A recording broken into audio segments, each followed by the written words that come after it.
sir. Of course.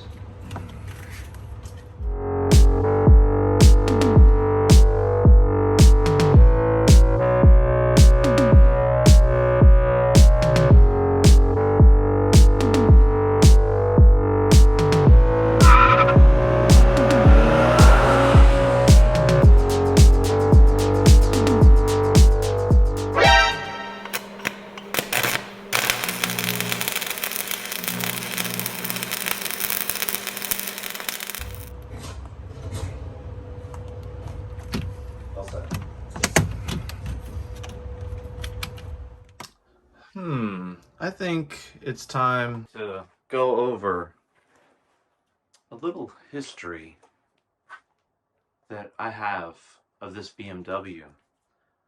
I did state that this BMW did have an actual past, and it was raced before, and I'm bringing it back to kind of its glory days.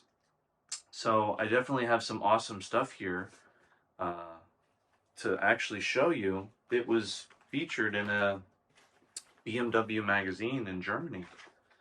So I have to say that I definitely feel privileged to be able to work on this. So why don't you come on over here, and I'm going to go ahead and show you this stuff. We'll start with the BMW Scene German magazine. This one is pretty old. It has some pretty cool cars listed in here. 330i E90. There's definitely some interesting stuff to see in here, but I'm going to go to the one in particular we want to look at. I do have shots of the pages, which I can put up. And this is some of the BMW's history here.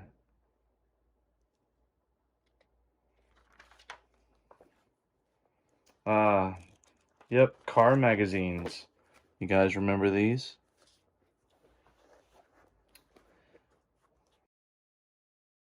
Just a daily that unlocked a driver. David Yucum developed a love for BMW cars while working with Black Forest Motorsports, a company that prepares high-performance cars for racing in Florida's past. It was at Black Forest that he became friends with the owner of a Porsche 962 and an early 80s E30 BMW race car, and was able to borrow a 528 and a Z3 Roadster for evaluation. After enjoying the comfort, ride, and performance of the BMWs, David decided to purchase one for himself. He found a 1999 328i in good condition. David originally intended to keep this car stock, but eventually decided to customize it in the style of a racing car. He started with Racing Dynamics body kit and added subtle checkered designs using Cadillac pearl white paint. He also upgraded the wheels and tires and added various performance enhancements. Despite these modifications, the car still maintained a clean and subtle appearance. David Yucum's 1999 BMW 328i is a true testament to the saying, "Form follows function." The exterior of the car boasts a plethora of modifications, including a Racing Dynamics 4-piece body kit and a VS vented carbon fiber hood. The angel eye headlights and Euro taillights give the car a sleek and modern look, while the clean corners and custom CF splitters and rear air diffuser add to its aggressive appearance. The Racing Dynamics GTG wing and underbody neon further enhance the car's sporty style. But it's not all about looks for David. The car's interior also underwent a number of upgrades, including M3 custom gauges, a halon fire suppression system, and some Sparco 2 carbon fiber racing seats. In addition to the modifications, David's BMW also received support from a number of sponsors, including Hyperwings, BMW Tech, and Ride of Daytona. The car also received tuning from Black Forest Motorsports Group and customizations from Mobile Designs. And all of these elements came together to create a one-of-a-kind driving experience for David and anyone lucky enough to ride alongside. Now that you're all up to speed on a little bit of this car's history, let's go back into, yeah, you guessed it, messing with those rear window regulators. Mr. Ghazi Ahmad Al Sadr. This is the. It's not a game, it's a rich thing.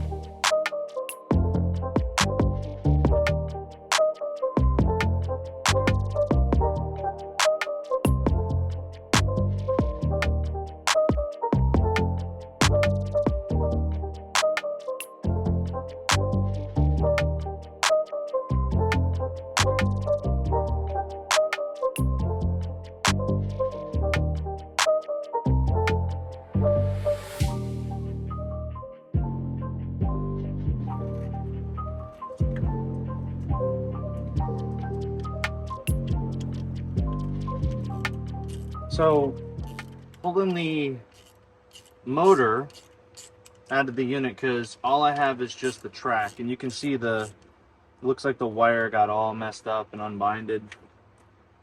So we have to try to pull this motor off of here,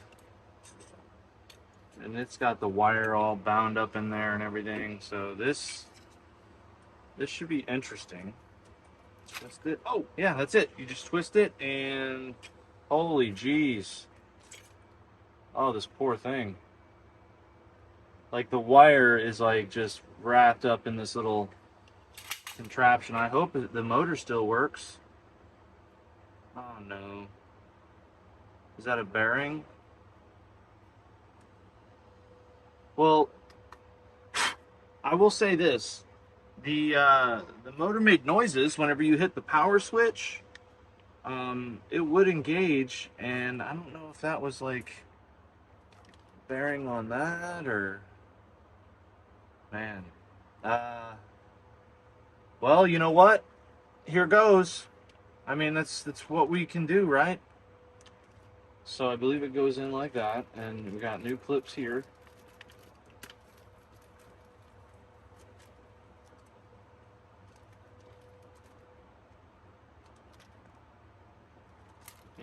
Let's pour this little baggie out. It has a little thing on here. It says, please use glass clips and screws to replace the old one. Oh, this one. Okay, so what does this go into? I didn't even see. Oh, right here that holds a window. Okay, cool. So that's going to be a new piece. So that's awesome. So the motor should line up and go into. I guess I can mount it from the back. Oh, look at that. Okay, okay. There we go. All right, it slides in and the holes do line up. It looks like I'll just be mounting it from here. Okay, those are different mounting screws. Yeah, so we're gonna use these again to go through this little contraption. This is crazy.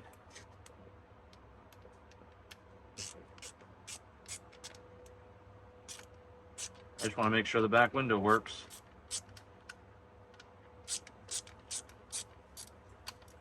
All right, that's one. All right, that's two. Oh, and I gotta go chase the third one. I thought I would be faster keeping it right there. Okay. Third one chased. Let's get this in. This window regulator.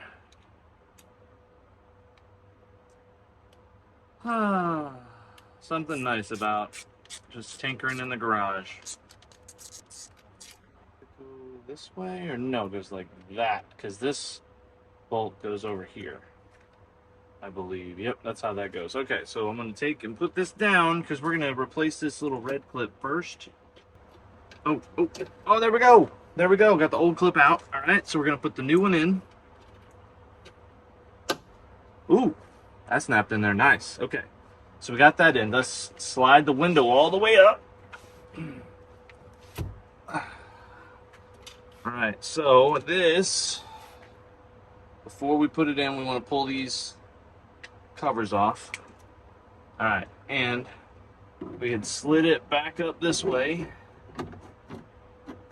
All right, and then we can pop it and angle it down into position.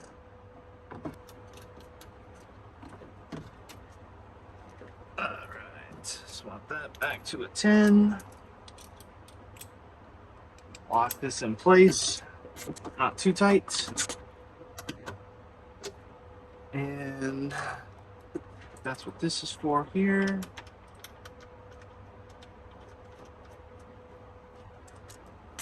Alright, that part is in. Motor's hooked back up. Now,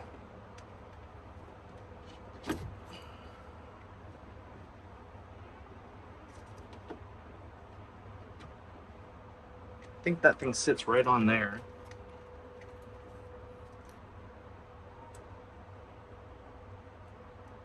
But I think we're gonna have to roll the window down to that point to be able to insert this in. Alright, a little bit of strength on here to make sure it's nice and tight. I don't want to do too tight. Alright. Oh my goodness, so that is now been replaced. Alright, let's zip tie it and then we're going to test the window going up and down before I put it all back together.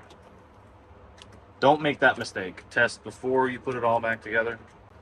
Alright, let's test.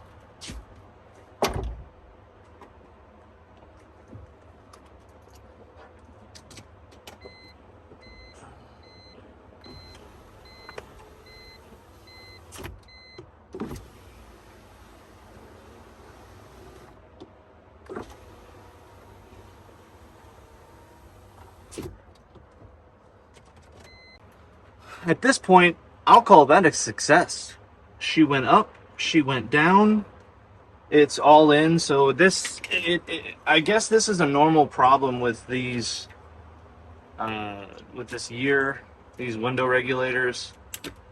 Seems like the wires just get all messed up on the track and it no longer does like two-way. But this here is done.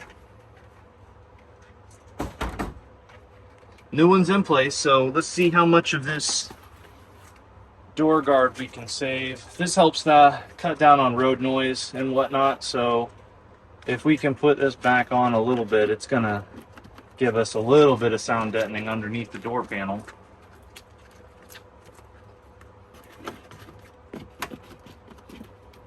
So, and honestly, a little bit is better than nothing, because I got nothing in a couple of the other doors. It looks like it actually looks like I don't even have a rear window regulator or anything in the other side.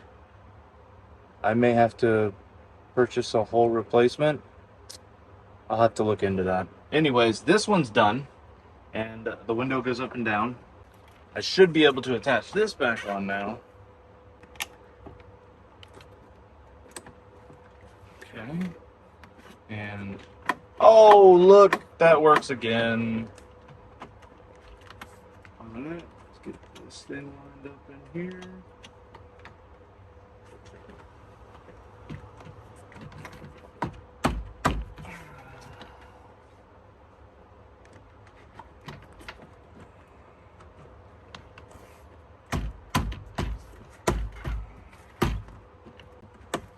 There it goes. All right. Just a little bit of finagling. And that door is back together.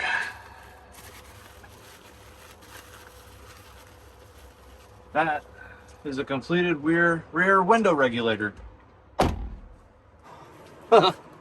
Story time. So, as I was working on the other side, I happened to look over and I noticed that I didn't see a regulator at all in this door, and I don't see a window motor in this door either. So I think, yeah, that one has a bolt going through holding the window up. So I gotta order another window regulator, but this one I'm gonna need the actual window motor as well. Oh well, that's not too bad of a job. I may see if I can get some dynamite as well, so I'll be able to put something else down here. And then I have to make the decision, am I going to aluminum panel the whole door panel, or maybe just get some aluminum and we'll cut it out and put some aluminum plating in where this used to have door panel accent. But again, that's going to be a project for another day. At least you got to enjoy the other window when getting done, but we will be doing this one as well. Stay tuned. Man.